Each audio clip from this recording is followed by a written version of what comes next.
Grâce aux figures chartistes, il est possible de profiter de la baisse des marchés via les ventes à découvert.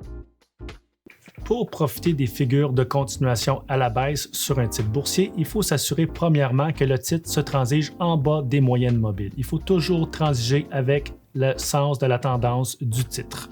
Donc, on peut voir ici le Rising Wedge, on peut voir à côté le Bearish Rectangle et à la fin le Bearish Pennant. Ces trois formations-là sont le miroir des figures chartistes que vous voyez en haut.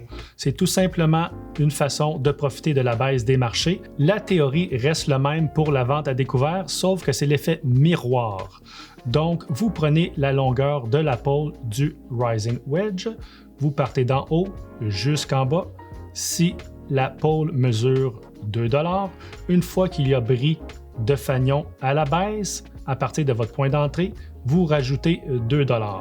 La même chose pour le Bearish Rectangle, la même chose pour le Bearish Pennant. Donc, pour résumer, que ce soit à la hausse ou à la baisse, si vous êtes un négociateur plus conservateur, une fois que la longueur de la pôle a été atteinte, prenez 100% de votre profit, que ce soit à la hausse ou à la baisse pour une vente à découvert.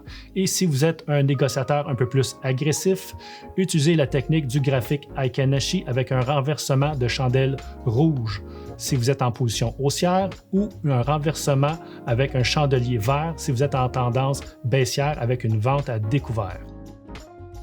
Que vous transigez via des figures chartistes ou que vous transigez via de l'analyse technique avec des indicateurs, il est important de protéger notre capital. Une question qui revient souvent, combien d'argent devons-nous mettre par transaction? Si vous êtes plus du type négociateur conservateur, allez-y avec 1 à 2 % de votre capital total. Si vous êtes plus du type négociateur agressif, avec un peu plus d'expérience, vous pouvez aller jusqu'à 5 %. Donc, libre à vous de décider quel type de trader vous êtes, mais généralement entre 1 et 5 % de notre capital, c'est très bien.